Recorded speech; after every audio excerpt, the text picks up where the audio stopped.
Hello everybody and welcome back to Let's Play Morrowind. Last time when we left off we had just spoken with Hulia and reviewed his notes after helping him safely reach Jobasha's rare books.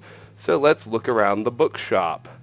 Have we read the changed ones? I think we have.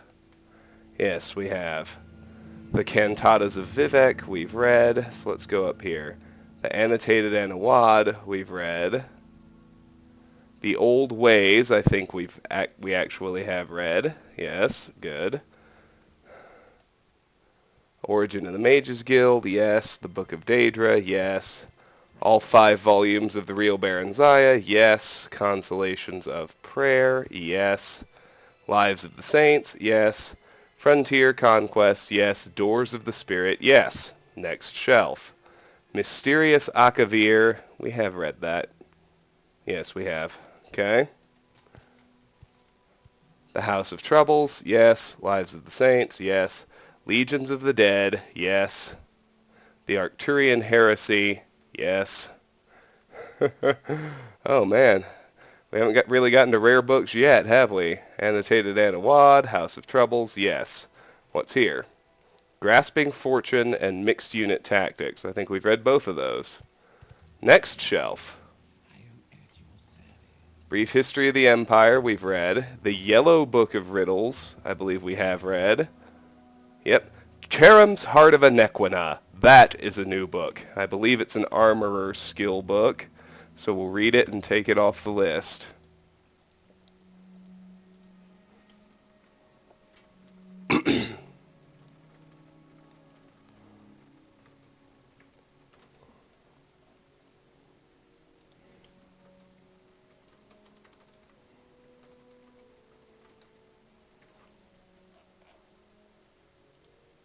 Alright, just read it. Oh, medium armor. Your medium armor skill increased to 100. Interviews with Tapestrists, Volume 18, Carom's Heart of Anequina, by Livilis Paris, professor at the Imperial University. Contemporary with Makamat Lusine, interviewed in Volume 17 of this series, is the Khajiit Sherem, whose tapestries have been hailed as masterpieces all over the Empire for nigh on 30 years now. His 4 factories located throughout elsewhere make reproductions of his work, but his original tapestries command stellar prices. The Emperor himself owns 10 Carom tapestries, and his representatives are currently negotiating the sale of 5 more. The muted use of color contrasted with the luminous skin tones of Carom's subjects is a marked contrast with the old style of tapestry. The subjects of his work in recent years have been fabulous tales of the ancient past, the gods meeting to discuss the formation of the world, the Chimer following the prophet Veloth into Morrowind, the wild elves battling Morihaus and his legions at the White Gold Tower. His earliest designs dealt with more contemporary subjects. I had the opportunity to discuss with him one of his first masterpieces, The Heart of Anequina, at his villa in Orcrest. The Heart of Anequina presents an historic battle of the 5-year war between Elsewhere and Valenwood, which raged from 3E394 or 3E395, depending on what one considers to be the beginning of the war, until 3E399. In most fair accounts, the war lasted 4 years and 9 months, but artistic license from the great epic poets added an additional 3 months to the ordeal. The actual details of the battle itself, as interpreted by Carom, are explicit. The faces of 120 wood elf archers can be differentiated one from the other. Excuse me. Each registering fear at the approach of the Khajiit army. Their hauberks catch the dim light of the sun. The menacing shadows of the Elsewhere battle cats loom on the hills, every muscle strained, ready to pounce in command. It is not surprising that he got all the details right, because Carom was in the midst of it as a Khajiit foot soldier. Every minute part of the Khajiit medium-weight armor can be seen in the soldiers in the foreground. The embroidered edging and striped patterns on the tunics, each lacquered plate on loose-fitting leather in the Elsewhere style, the helmets of cloth and fluted silver. Carom does not understand the point of plate mail, said Carom. It is hot, for one, like being both burned and buried alive. Carom wore it at the insistence of our Nord advisors during the Battle of Zelenin, and Carom couldn't even turn to see what my fellow Khajiit were doing. Carom did some sketches for a tapestry of the Battle of Zelenin, but Carom finds that to make it realistic, the figures came out very mechanical, like iron golems or Dwemer centurions. Knowing our Khajiit commanders, Carom would not be surprised if giving up the heavy plate was more aesthetic than practical. Elsewhere lost the Battle of Zelenin, didn't she? Yes, but Elsewhere won the war, starting at the next battle, the Heart of Inequina, said Carom with a smile. The tide turned as soon as we Khajiit sent our Nordic advisors back to Solitude. We had to get rid of all the heavy armor they brought to us and find enough traditional medium armor our troops felt comfortable wearing. Obviously, the principal advantage of the medium armor was that we could move easily in it, as you can see from the natural stances of the soldiers in the tapestry. Now, if you look at this poor perforated Cathay-Rat who just keeps battling on in the bottom background, you see the other advantage. It seems strange to say, but one of the best features of medium armor is that an arrow will either deflect completely or pass all the way through. An arrowhead is like a hook made to stick where it strikes if it doesn't pass through. A soldier in medium armor will find himself with a hole in his body and the bolt on the other side. Our healers can fix such a wound easily if it isn't fatal, but if the arrow still remains in the armor, as it does with heavier armor, the wound will be reopened every time the fellow moves, unless the Khajiit strips off the armor and pulls out the arrow, which is what we had to do at the Battle of Zelenin, a difficult and time-consuming process in the heat of battle, to say the least. I asked him next, "Is there a self-portrait in the battle?" "Yes," Carom said with another grin. "You see the small figure of the Khajiit stealing the rings off the dead wood elf? His back is facing you, but he has a brown and orange striped tail like Carom's." Carom does not say that all stereotypes about the Khajiit are fair, but Carom must sometimes acknowledge them. A self-deprecating style in self-portraiture is also evident in the tapestries of Ranulph Hook, the next artist interviewed in Volume 19 of this series.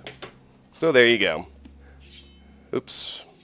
Alright, Words of Clan Mother Ahnissi is another new book, which we'll read and take off the list.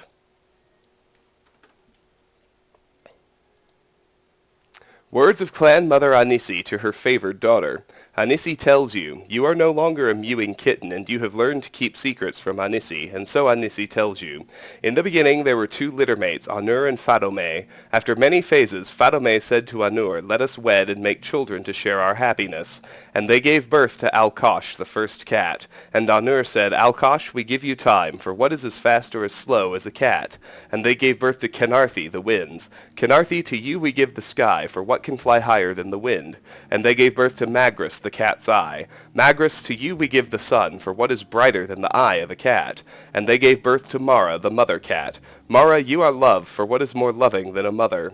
And they gave birth to Srendar, the runt. 'Srendar, we give you mercy, for how does a runt survive except by mercy?'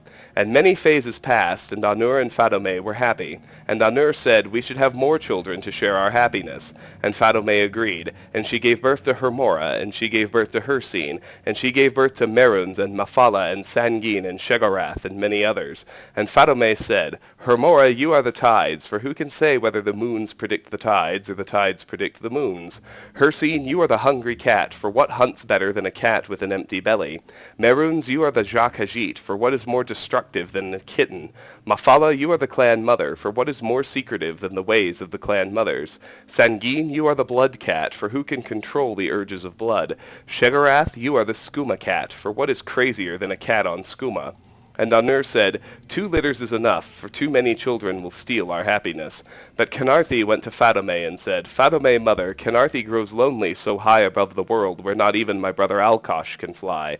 And Fadome took pity on her and tricked Anur to make her pregnant again.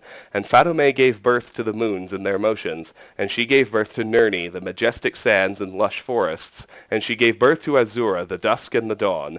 And from the beginning, Nerni and Azura fought for their mother's favor. Anur caught Fadome while she was still birthing, and he was angry. Anur struck Fadome, and she fled to birth the last of her litter far away in the great darkness. Fadome's children heard what had happened, and they all came to be with her and protect her from Anur's anger. And Fadome gave birth to Lorkaj, the last of her litter in the great darkness. And the heart of Lorkaj was filled with the great darkness. And when he was born, the great darkness knew its name, and it was Namira. And Fadome knew her time was near. Fadome said, 'Jakajay, to you Fadome gives the lattice, for what is steadier than the phases of the moons? Your eternal motions will protect us from Anur's anger.' And the moons left to take their place in the heavens. And Anur growled and shook the great darkness, but he could not cross the lattice. And Fatime said, Nerni, to you Fatime leaves her greatest gift. You will give birth to many people, as Fatime gave birth today. When Nerni saw that Azura had nothing, Nerni left smiling. And all Fatime's children left except Azura. And Fatime said, to you, my favored daughter, Fatime leaves her greatest gift. To you, Fatime leaves her secrets. And Fatime told her favored daughter 3 things. And Fatime said, when Nerni is filled with her children, take one of them and change them. Make the fastest, cleverest, most beautiful people, and call them Khajiit.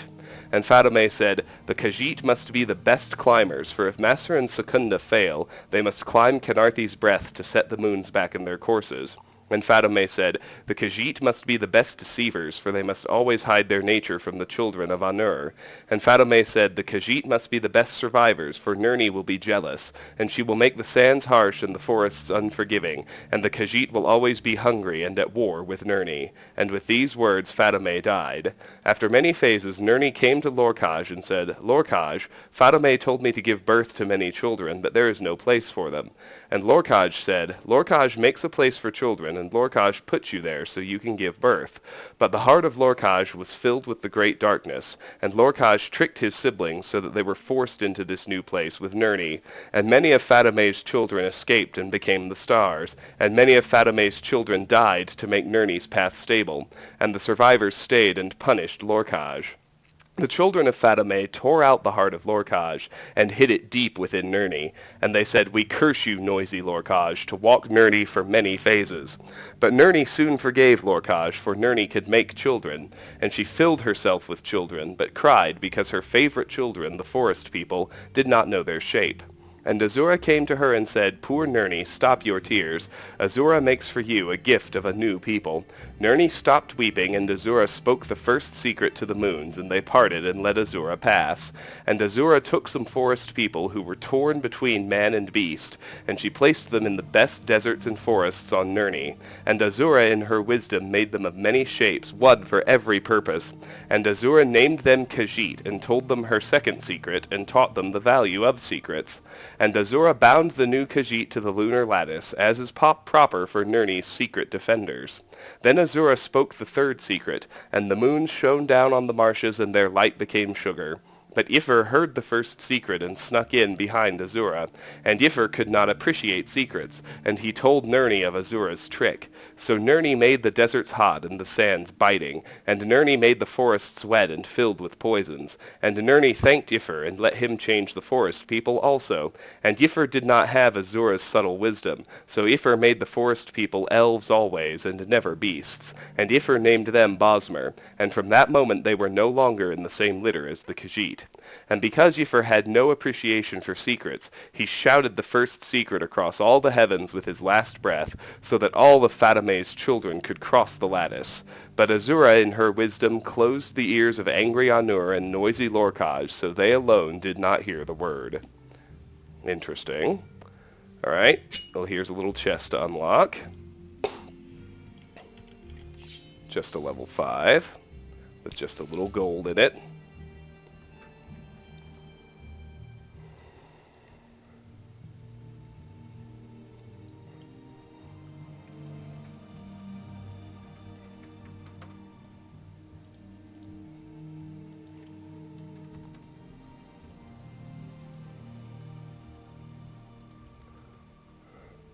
Onward.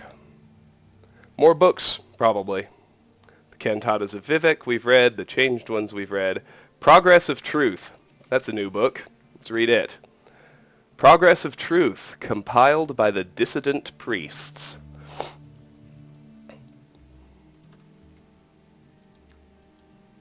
Excerpt concerning the points of temple doctrine challenged by the dissident priests. 1. The divinity of the tribunal.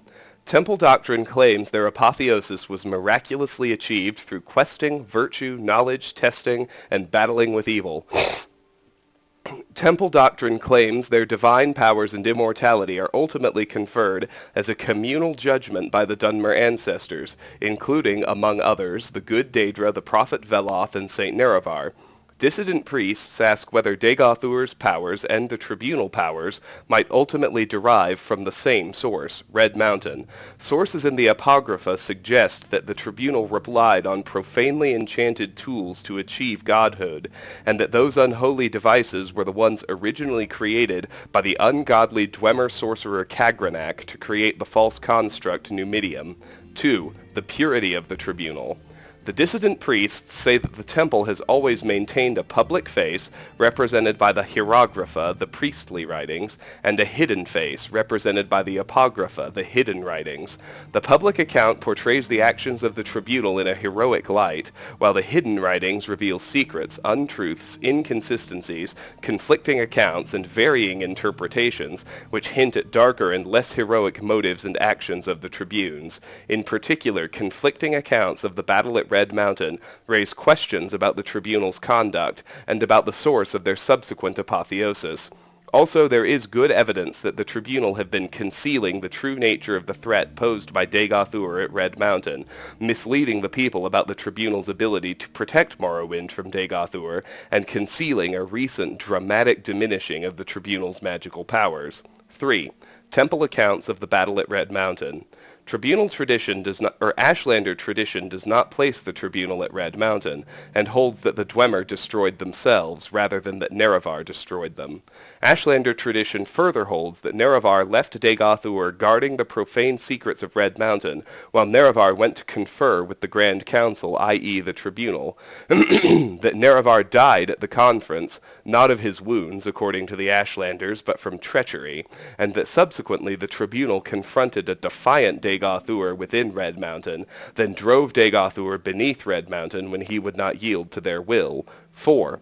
Veneration of the Daedra, saints, and ancestors.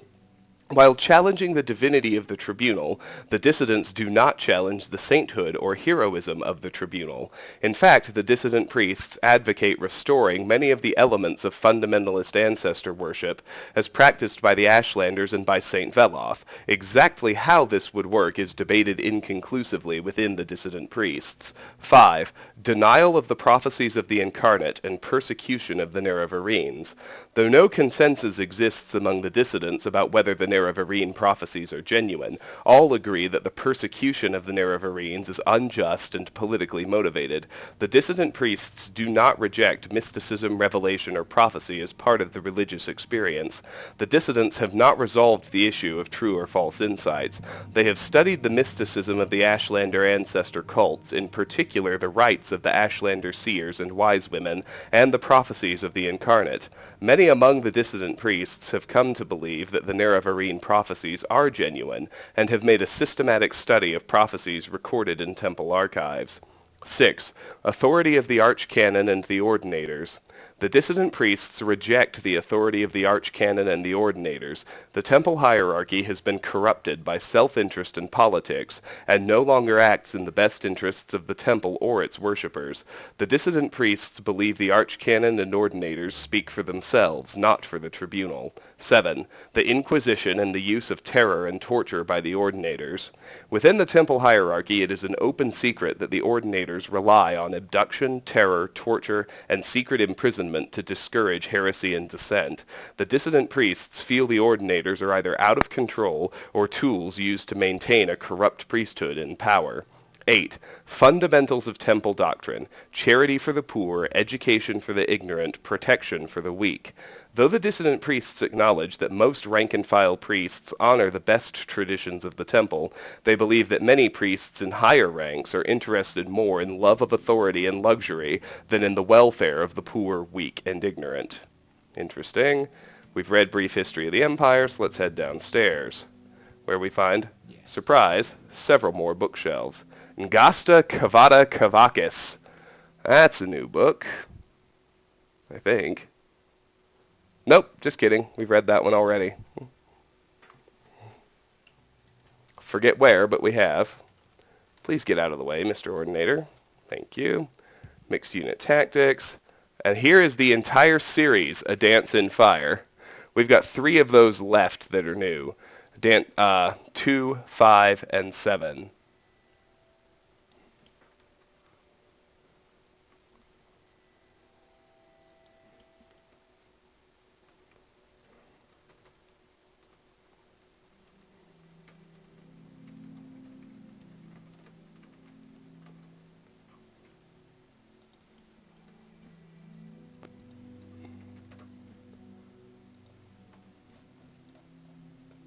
All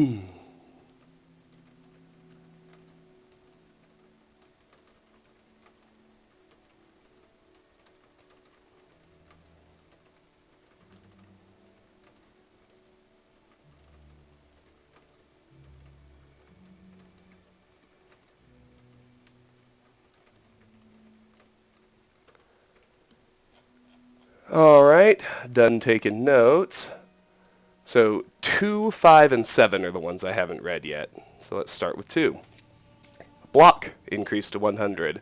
A Dance in Fire, Chapter 2 by Wogan Jarth.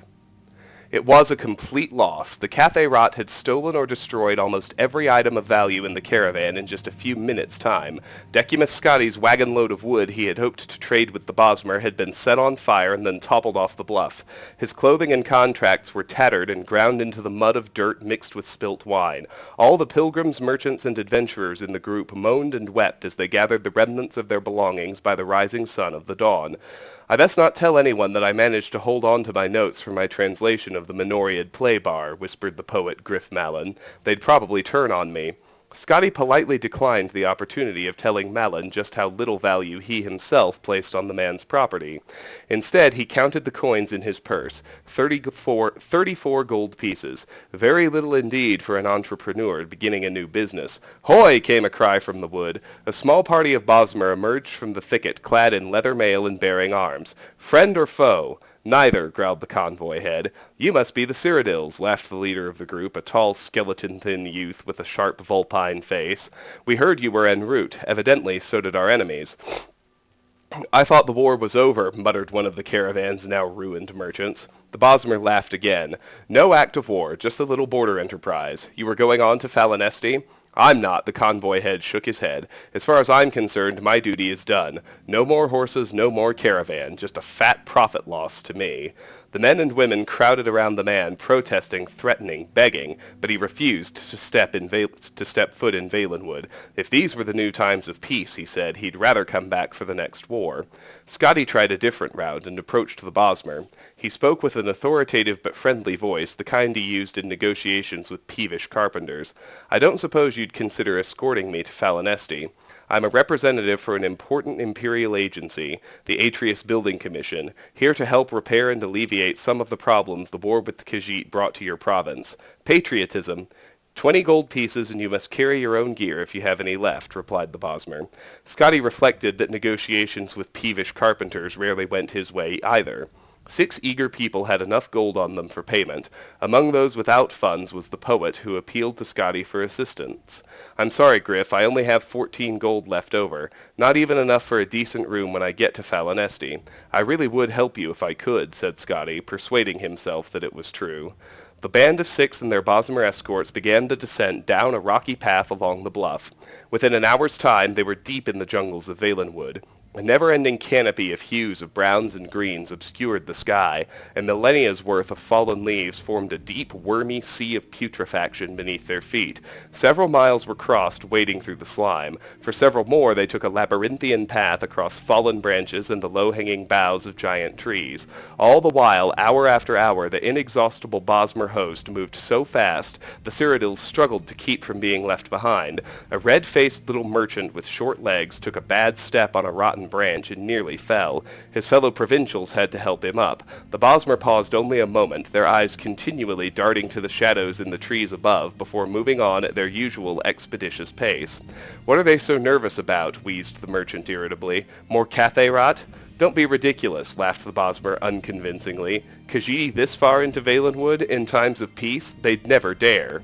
When the group passed high enough above the swamp that the smell was somewhat dissipated, Scotty felt a sudden pang of hunger. He was used to 4 meals a day in the Cyrodiilic custom. Hours of non-stop exertion without food was not part of his regimen as a comfortably paid clerk.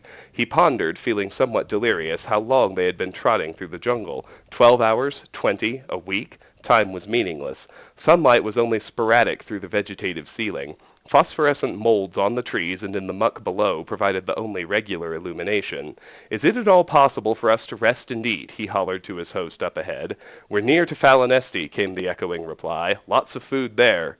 The path continued upward for several hours more across a clod of fallen logs, rising up to the first and then the second boughs of the tree line. As they rounded a long corner, the travelers found themselves midway up a waterfall that fell 100 feet or more. No one had the energy to complain as they began pulling up the stacks of rock, agonizing foot by foot. The Bosmer escorts disappeared into the mist, but Scotty kept climbing until there was no more rock left. He wiped the sweat and river water from his eyes. Falinesti spread across the horizon before him. Sprawling across both banks of the river stood the mighty Grot Oak city, with groves and orchards of lesser trees crowding it like supplicants before their king. At a lesser scale, the tree that formed the moving city would have been extraordinary, gnarled and twisted, with a gorgeous crown of gold and green, dripping with vines and shining with sap. At a mile tall and half as wide, it was the most magnificent thing Scotty had ever seen. If he had not been a starving man with the soul of a clerk, he would have sung. "There you are," said the leader of the escorts. "Not too far a walk. You should be glad it's wintertide. In summertide, the city's on the far south end of the province." Scotty was lost as to how to proceed. The sight of the vertical metropolis where people moved about like ants disoriented all his sensibilities. "You wouldn't know of an inn called—" He paused for a moment, and then pulled Juris's letter from his pocket. "Something like Mother Pasco's Tavern?" "Mother Pascost?" The lead Bosmer laughed his familiar contemptuous laugh. "You won't want to stay there. Visitors always prefer the Asia Hall in the top boughs. It's expensive, but very nice. I'm meeting someone at Mother Pascost's Tavern. If you've made up your mind to go, take a lift to Hovel Slump and ask for directions there. Just don't get lost and fall asleep in the Western Cross."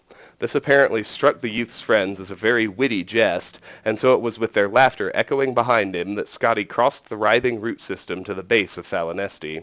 The ground was littered with leaves and refuse, and from moment to moment a glass or a bone would plummet from far above, so he walked with his neck crooked to have warning. An intricate network of platforms, anchored to thick vines, slipped up and down the slick trunk of the city with perfect grace, manned by operators with arms as thick as an ox's belly. Scotty approached the nearest fellow at one of the platforms, who was idly smoking from a glass pipe.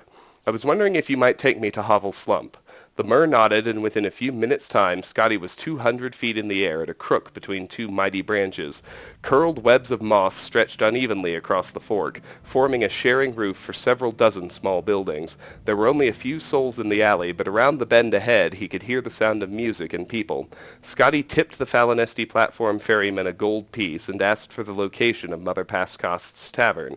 "Straight ahead of you, sir, but you won't find anyone there," the ferryman explained, pointing in the direction of the noise. "Mourned us, everyone in Hovel Slump has revelry." Scotty walked carefully along the narrow street. Though the ground felt as solid as the marble avenues of the imperial city, there were slick cracks in the bark that exposed fatal drops into the river. He took a moment to sit down, to rest, and get used to the view from the heights. It was a beautiful day for certain, but it took Scotty only a few minutes of contemplation to rise up in alarm. A jolly little raft anchored downstream below him had distinctly moved several inches while he watched it, but it hadn't moved at all. He had. Together with everything around him, it was no metaphor. The city of Falinesti walked, and considering its size, it moved quickly. Scotty rose to his feet and into a cloud of smoke that drifted out from around the bend. It was the most delicious roast he had ever smelled. The clerk forgot his fear and ran. The revelry, as the ferryman had termed it, took place on an enormous platform tied to the tree, wide enough to be a plaza in any other city. A fantastic assortment of the most amazing people Scotty had ever seen were jammed shoulder to shoulder together, many eating, many more drinking, and some dancing to a lutist and singer perched on an offshoot above the crowd. They were largely Bosmer, true natives clad in colorful leather and bones, with a close minority of orcs. Whirling through the throng, dancing and bellowing at one another, were a hideous ape people. A few heads bobbing over the tops of the crowd belonged not, as Scotty first assumed, to very tall people, but to a family of centaurs. "Care for some mutton?" queried a wizened old Mer who roasted an enormous beast on some red-hot rocks. Scotty quickly paid him a gold piece and devoured the leg he was given, and then another gold piece and another leg. The fellow chuckled when Scotty began choking on a piece of gristle, and handed him a mug of a frothing white drink. He drank it and felt a quiver run through his body as if he were being tickled. "What is that?" Scotty asked. "Jagga. Fermented pig's milk. I can let you have a flagon of it and a bit more mutton for another gold. Scotty agreed, paid, gobbled down the meat, and took the flagon with him as he slipped into the crowd. His co-worker Leodes Juris, the man who had told him to come to Valenwood, was nowhere to be seen. When the flagon was a quarter empty, Scotty stopped looking for Juris. When it was half empty, he was dancing with the group, oblivious to the broken planks and gaps in the fencework. At three-quarters empty, he was trading jokes with a group of creatures whose language was completely alien to him. By the time the flagon was completely drained, he was asleep, snoring, while the revelry continued on all around his supine body. The next morning, still asleep, Scotty had the sensation of someone kissing him. He made a face to return the favor, but a pain like fire spread through his chest and forced him to open his eyes. There was an insect the size of a large calf sitting on him, crushing him, its spiky legs holding him down while a central, spiral-bladed vortex of a mouth tore through his shirt. He screamed and thrashed, but the beast was too strong. It had found its meal, and it was going to finish it. It's over, thought Scotty wildly. I should have never left home. I could have stayed in the city and perhaps found work with Lord Vanek. I could have begun again as a junior clerk and worked my way back up. Suddenly the mouth released itself. The creature shivered once, expelled a burst of yellow bile, and died. "Got one!" cried a voice not too distantly. For a moment Scotty lay still. His head throbbed and his chest burned. Out of the corner of his eye he saw movement. Another of the horrible monsters was scurried towards him. He scrambled, trying to push himself free, but before he could come out there was a sound of a bow cracking and an arrow pierced the second insect. "Good shot!" cried another one. "Get the first one again. I just saw it move a little." This time Scotty felt the impact of the bolt hit the carcass. He cried out, but he could hear how muffled his voice was by the beetle's body. Cautiously, he tried sliding a foot out and rolling under, but the movement apparently had the effect of convincing the archers that the creature still lived. A volley of arrows was launched forth. Now the beast was sufficiently perforated so pools of its blood, and likely the blood of its victims, began to seep out onto Scotty's body. When Scotty was a lad, before he grew too sophisticated for such sports, he had often gone to the Imperial arena for the competitions of war. He recalled a great veteran of the fights, when asked, telling him his secret: "Whenever I'm in doubt of what to do, and I have a shield, I stay behind it." Scotty followed that advice. After an hour, when he no longer heard arrows being fired, he threw aside the remains of the bug and leapt as quickly as he could to a stand. It was not a moment too soon. A gang of 8 archers had their bows pointing his direction, ready to fire. When they saw him, they laughed. "Didn't anyone ever tell you not to sleep in the Western Cross? How are we going to exterminate all the herbivores if you drunks keep feeding them?" Scotty shook his head and walked back along the platform, round the bend to Hovel Slump. He was bloodied and torn and tired, and he had far too much fermented pig's milk. All he wanted was a proper place to lie down. He stepped into Mother Pascost's tavern, a dank place, wet with sap, smelling of mildew. "My name is Decimus Scotty," he said. "I was hoping you have someone named Juris staying here." "Decimus Scotty?" pondered the fleshy proprietress, Mother Pascost herself. "I've heard that name. Oh, you must be the fellow he left the note for. Let me go see if I can find it." And then we'll do Chapter 5. Your marksman skill increased to 100.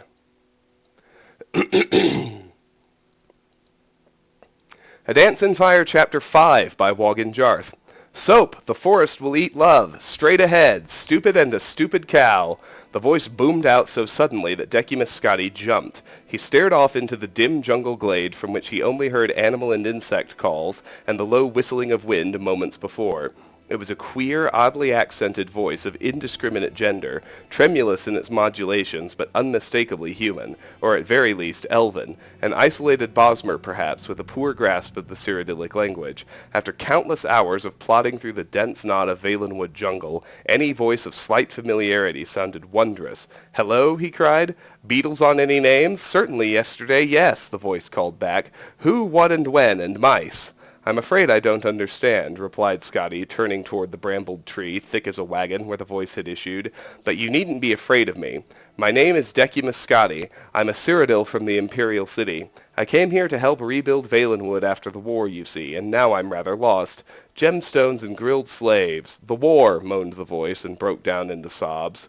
You know about the war? I wasn't sure. I wasn't even sure how far away from the border I am now. Scotty began slowly walking toward the tree. He dropped Regulus's satchel to the ground and held out his empty hands. I'm unarmed. I only want to know the way to the closest town. I'm trying to meet my friend Leodes Juris in Sylvanar. Sylvanar! The voice laughed. It laughed even louder as Scotty circled the tree. Worms and wine! Worms and wine! Sylvanar sings for worms and wine! There was nothing to be found anywhere around the tree. I don't see you. Why are you hiding? In frustration born of hunger and exhaustion, he struck the tree trunk. A sudden shiver of gold and red erupted from a hollow nook above, and Scotty was surrounded by 6 winged creatures scarcely more than a few inches long. Bright crimson eyes were set on either side of tunnel-like protuberances, the animals' always open mouths. They were legless, and their thin, rapidly beating aureate wings seemed poorly constructed to transport their fat, swollen bellies. And yet they darted through the air like sparks from a fire. Whirling about the poor clerk, they began chattering what he now understood to be perfect nonsense. Wines and worms, how far from the border am I? Academic garnishments, and alas, Leodes Juris. Hello, I'm afraid I'm unarmed. Smoke and flames, and the closest town is dear Oblivion. Swollen on bad meat and indigo nimbus, but you needn't be afraid of me. Why are you hiding? Why are you hiding? Before I begin to friend, love me, Lady Zuleika. Furious with the mimics, Scotty swung his arms, driving them up into the treetops. He stomped back to the clearing and opened up the satchel again, as he had done some hours before. There was still, unsurprisingly, nothing useful in the bag, and nothing to eat in any corner or pocket. A goodly amount of gold, he smiled grimly as he had done before, at the irony of being financially solvent in the jungle, a stack of neat blank contracts from Lord Vannick's building commission, some thin cord, and an oiled leather cloak for bad weather. At least, Scotty considered, he had not suffered rain. A rolling moan of thunder reminded Scotty of what he had suspected for some weeks now. He was cursed. Within an hour's time he was wearing the cloak and clawing his way through mud. The trees, which had earlier allowed no sunlight in, provided no shelter against the pounding storm and wind. The only sounds that pierced the pelting of the rain were the mocking calls of the flying creatures, flitting just above, babbling their nonsense. Scotty bellowed at them through rocks, but they seemed enamored of his company. While he was reaching to grab a promising-looking stone to hurl at his tormentors, Scotty felt something shift beneath his feet. Wet but solid ground suddenly liquefied and became a rolling tide, rushing him forward. Light as a leaf, he flew head over feet overhead until the mud flow dropped and he continued forward, plunging down into a river 25 feet below. The storm passed quite as instantly as it had arrived. The sun melted the dark clouds and warmed Scotty as he swam for the shore. There, another sign of the Khajiit incursion into Valenwood greeted him. A small fishing village had stood there once, so recently extinct that it smoldered like a still warm corpse. Dirt cairns that had once housed fish by the smell of them had been ravaged, their bounty turned to ash. Rafts and skiffs lay broken, scuttled, half submerged. All the villagers were no more, either dead or refugees far away, or so he presumed. Something banged against the wall of one of the ruins. Scotty ran to investigate. My name is Decimus Scotty, sang the first winged beast. I'm a Cyrodiil from the Imperial City. I came here to help rebuild Valenwood after the war, you see, and now I'm rather lost. I swell to maculate, Ape-neck, agreed one of its companions. I don't see you. Why are you hiding? As they fell into chattering, Scotty began to search the rest of the village. Surely the cats had left something behind, a scrap of dried meat, a morsel of fish sausage, anything. But they had been immaculate in their complete annihilation. There was nothing to eat anywhere. Scotty did find one item of possible use under the tumbled remains of a stone hut, a bow and 2 arrows made of bone. The string had been lost, likely burned away in the heat of the fire, but he pulled the cord from Regulus's satchel and restrung it. The creatures flew over and hovered nearby as he worked. The convent of the sacred Leodes Juris? You know about the war. Worms and wine circumscribe a golden host, Ape-neck. The moment the cord was taut, Scotty knocked an arrow and swung around, pulling the string tight against his chest. The winged beasts, having had experience with archers before, shot off in all directions in a blur. They needn't have bothered. Scotty's first arrow dove into the ground 3 feet in front of him. He swore and retrieved it. The mimics, having likewise had experience with poor archers before, returned at once to hovering nearby and mocking Scotty. On his second shot, Scotty did much better, in purely technical terms. He remembered how the archers in Falinesti looked when he pulled himself out from under the Horvor tick, and they were all taking aim at him. He extended his left hand, and right elbow in a symmetrical line, drawing the bow so his hand touched his jawline, and he could see the creature in his sight like the arrow was a finger he was pointing with. The bolt missed the target by only 2 feet, but it continued on its trajectory, snapping when it struck a rock wall. Scotty walked to the river's edge. He had only 1 arrow left, and perhaps, he considered, it would be most practical to find a slow-moving fish and fire it on that. If he missed, at least there was less of a chance of breaking the shaft, and he could always retrieve it from the water. A rather torpid, whiskered fish rolled by, and he took aim at it. "My name is Decimus Scotty," one of the creatures howled, frightening the fish away. "Stupid and a stupid cow, will you dance a dance in fire?" Scotty turned and aimed the arrow as he had done before. This time, however, he remembered to plant his feet as the archers had done, 7 inches apart, knees straight, left leg slightly forward to meet the angle of his right shoulder. He released the last arrow. The arrow also proved a serviceable prong for roasting the creature against the smoking hot stones of one of the ruins. Its other companions had disappeared instantly after the beast was slain, and Scotty was able to dine in peace. The meat proved to be delicious, if scarcely more than a first course. He was picking the last of it from the bones when a boat sailed into view from around the bend of the river. At the helm were Bosmer sailors. Scotty ran to the bank and waved his arms. They averted their eyes and continued past. "You bloody callous bastards," Scotty howled. "Knaves, hooligans, ape-necks, scoundrels." A grey-whiskered form came out from a hatch, and Scotty immediately recognized him as Griff Mallon, the poet-translator he had met in the caravan from Cyrodiil. He peered Scotty's direction, and his eyes lit up with delight. "Decimus Scotty, precisely the man I hoped to see. I want to get your thoughts on a rather puzzling passage in the Morrowind play-bar. It begins, 'I went weeping into the world, searching for wonders.' Perhaps you're familiar with it?" "I'd like nothing better than to discuss the Morrowind play-bar with you, Griff," Scotty called back. "Would you let me come aboard, though, first?" Overjoyed at being on a ship bound for any port at all, Scotty was true to his word. For over an hour as the boat rolled down the river past the blackened remnants of Bosmeri villages, he asked no questions and spoke nothing of his life over the past weeks. He merely listened to Mallon's theories of Merethic Aldmeri Esoterica. The translator was undemanding of his guest's scholarship, accepting nods and shrugs as civilized conversation. He even produced some wine and fish jelly, which he shared with Scotty absent-mindedly as he expounded on his various theses. Finally, while Mallon was searching for a reference to some minor point in his notes, Scotty asked, rather off subject, but I was wondering where we're bound. "The very heart of the province, Sylvanar," Mallon said, not looking up from the passage he was reading. "It's somewhat bothersome, actually, as I wanted to go to Woodhearth first to talk to a Bosmer there who claims to have an original copy of Dirith Yalmilhiad, if you can believe it, but for the time being that has to wait. Somerset Isle has surrounded the city and is in the process of starving the citizenry until they surrender. It's a tiresome prospect since the Bosmer are happy to eat one another, so there's a risk that at the end only one fat wood elf will remain to wave the flag." "That is vexing," agreed Scotty sympathetically. "To the east, the Khajiit are burning everything, and to the west, the High Elves are waging war. I don't suppose the borders to the north are clear." "They're even worse," replied Mallon, finger on the page, still distracted. "The Cyrodiils and Redguards don't want Bosmer refugees streaming into their provinces. It only stands to reason. Imagine how much more criminally inclined they'd be now that they're homeless and hungry." "So," murmured Scotty, feeling a shiver, "we're trapped in Valenwood." "Not at all. I need to leave fairly shortly myself, as my publisher has set a very definite deadline for my new book of translations. From what I understand, one merely petitions to the Sylvanar for special border protection, and one can cross into Cyrodiil with impunity." "Petition the Sylvanar or petition at Sylvanar?" "Petition the Sylvanar at Sylvanar. It's an odd nomenclature that is typical of this place, the sort of thing that makes my job as a translator that much more challenging. The Sylvanar, he, or rather they, are the closest the Bosmeri have to a great leader. The essential thing to remember about the Sylvanar," Mallon smiled, finding the passage he was looking for. "Here, a fortnight, inexplicable, the world burns into a dance. There's that metaphor again." "What were you saying about the Sylvanar?" asked Scotty. "The essential thing to remember?" "I don't remember what I was saying," replied Mallon, turning back to his oration.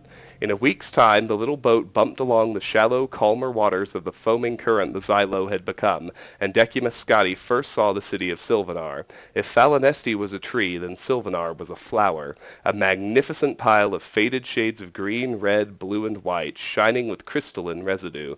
Malin had mentioned offhand, when not otherwise explaining Aldmeri prosody, that Silvanar had once been a blossoming glade in the forest, but owing to some spell or natural cause, the tree's sap began flowing with translucent liqueur. The process of the sap flowing and hardening over the colorful trees had formed the web of the city. Malin's description was intriguing, but it hardly prepared him for the city's beauty. "What is the finest, most luxurious tavern here?" Scotty asked one of the Bosmer boatmen. "Prathala Hall," Malin answered. "But why don't you stay with me? I'm visiting an acquaintance of mine, a scholar I think you'll find fascinating. His hovel isn't much, but he has the most extraordinary ideas about the principles of a Merethic Aldmeri tribe, the Sarmathi. Under any other circumstances I would happily accept," said Scotty graciously.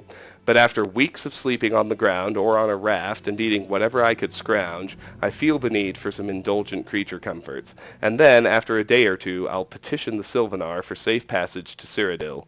The men bade each other goodbye. Griff Malin gave him the address of his publisher in the Imperial City, which Scotty accepted and quickly forgot. The clerk wandered the streets of Silvanar, crossing bridges of amber, admiring the petrified forest architecture. In front of a particularly estimable palace of silvery reflective crystal, he found Prathala Hall. He took the finest room and ordered a gluttonous meal of the finest quality. At a nearby table he saw two very fat fellows, a man and a Bosmer, remarking how much finer the food was there than at the Silvanar's palace. They began to discuss the war and some issues of finances and rebuilding provincial bridges. The man noticed Scotty looking at them, and his eyes flashed recognition. "Scotty, is that you? Kinnereth, where have you been? I've had to make all the contacts here on my own." At the sound of his voice, Scotty recognized him. The fat man was Leodes Juris, vastly engorged. And finally, we can finish that entire series with A Dance in Fire V7, which we'll do right now. Mercantile, you should rest and meditate on what you've learned. Now, that's an interesting bit about skill books. When you're up here in your majors and minors, although they can't actually raise above 100, skill book ticks will move your level up bar, so you actually can get a little bit above level 78. Interesting, to say the least.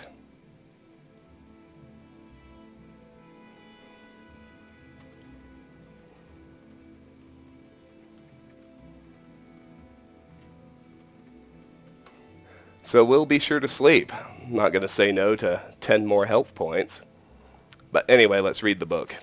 A Dance in Fire, Chapter 7 by Wogan Jarth. Scene, Silvanar, Valenwood. Date, 13 Sun's Dusk, 3E397. The banquet at the Palace of the Silvanar was well attended by every jealous bureaucrat and traitor who had attempted to contract the rebuilding of Valenwood. They looked on Decimus Scotti, Leodes Juris, and Bast with undisguised hatred. It made Scotti very uncomfortable, but Juris delighted in it. As the servants brought in platter after platter of roasted meats, Juris poured himself a cup of jaga and toasted the clerk. "I can confess it now," said Juris. "I had grave doubts about inviting you to join me on this adventure. All the other clerks and agents of building commissions I contacted were more outwardly aggressive, but none of them made it through, let alone to the audience chamber of the Silvanar, let alone brokered the deals on their own like you did. Come, have a cup of jaga with me." "No, thank you," said Scotty. "I had too much of that drug in Falinesti and nearly got sucked dry by a giant tick because of it. I'll find something else to drink." Scotty wandered about the hall until he saw some diplomats drinking mugs of a steaming brown liquid poured from a large silver urn. He asked them if it was tea. "Tea made from leaves?" scoffed the first diplomat. "Not in Valenwood. This is rot meth." Scotty poured himself a mug and took a tentative sip. It was gamey, bitter, and sugared, and very salty. At first it seemed very disagreeable to his palate, but a moment later he found he had drained the mug and was pouring another. His body tingled. All the sounds in the chamber seemed oddly disjointed, but not frighteningly so.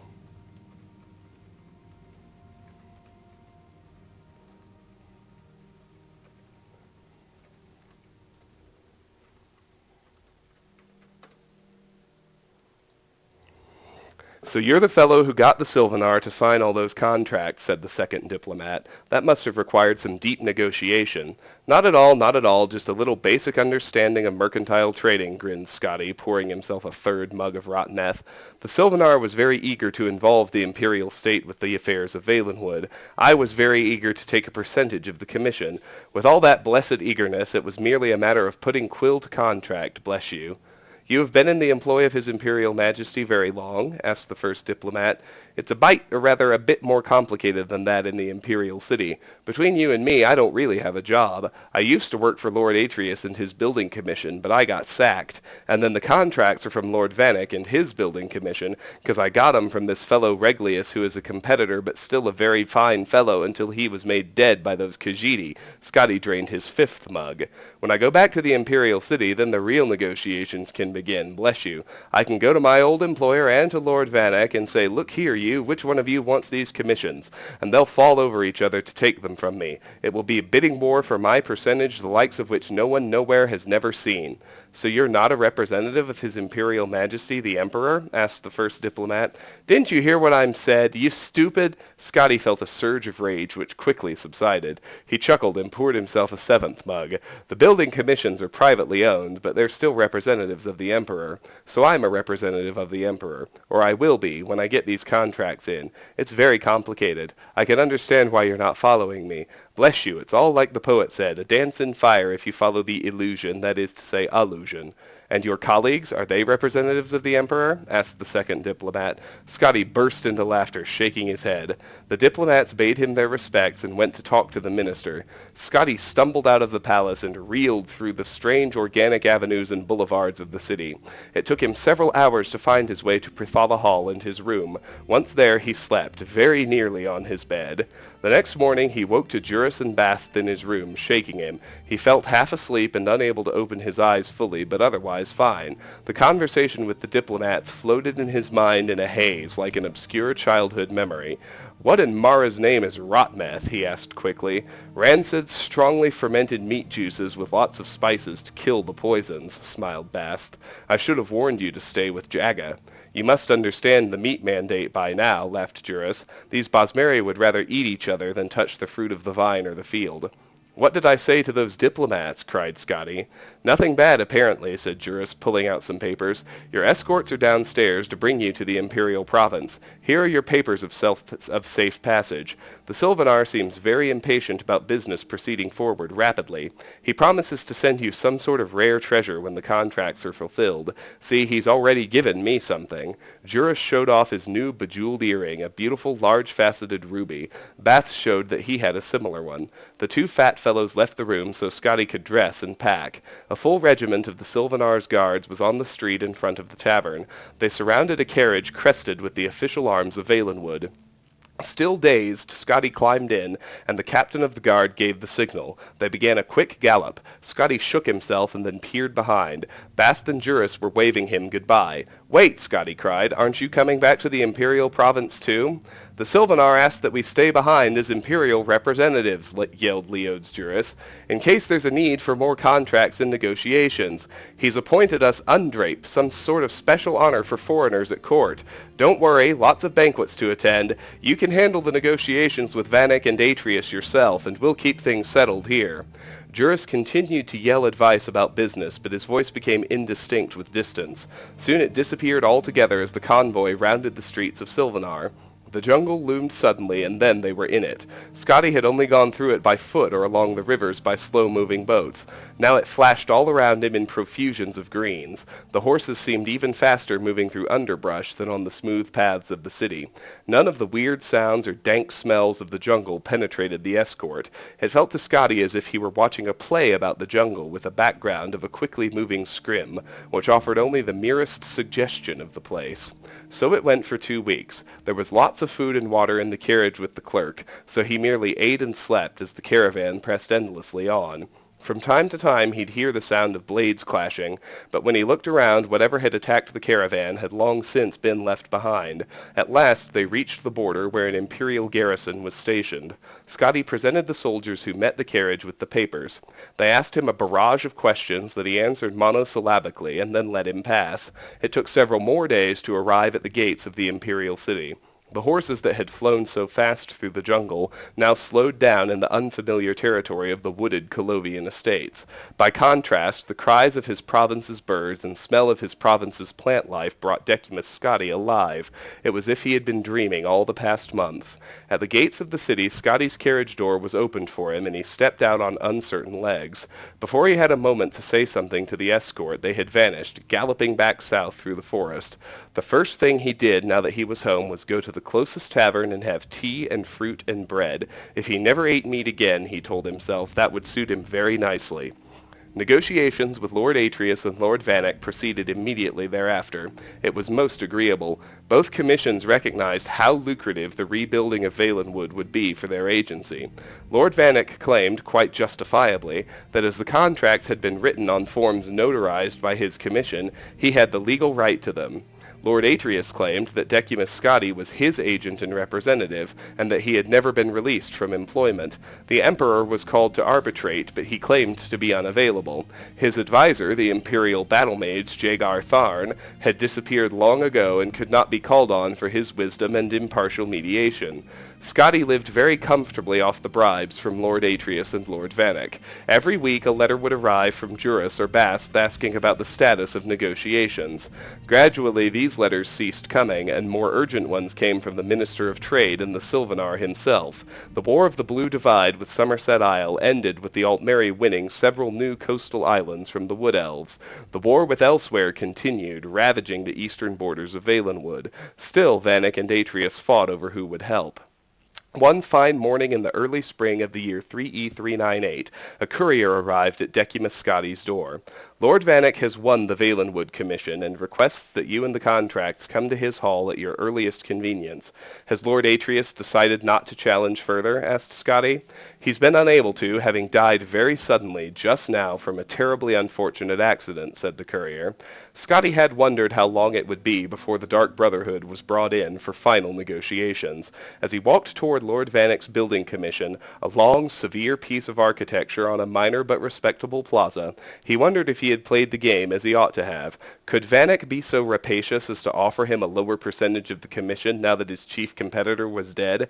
Thankfully, he discovered, Lord Vanek had already decided to pay Scotty what he had proposed during the heat of the winter negotiations. His advisers had explained to him that other, lesser building commissions might come forward, unless the matter were handled quickly and fairly.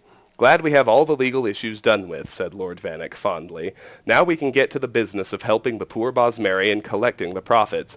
It's a pity you weren't our representative for all the troubles with Bender Mock and the Arnesian business, but there will be plenty more wars, I'm sure of that.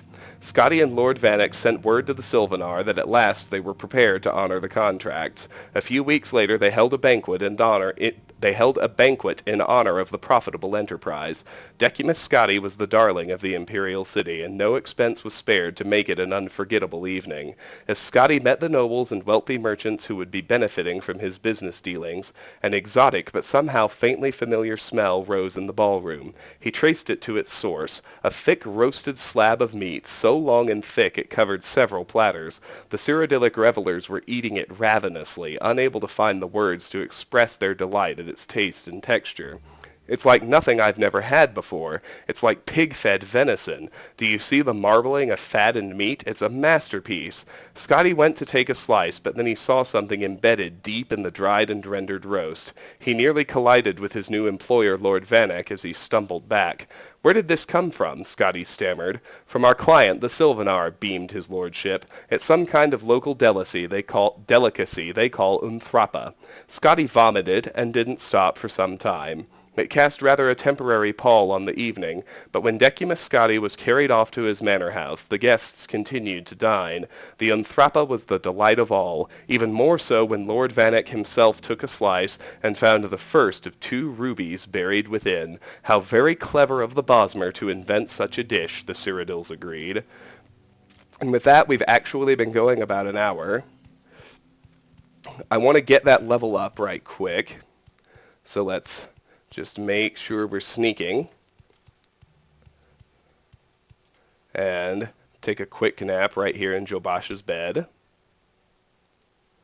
You've ascended to level 79.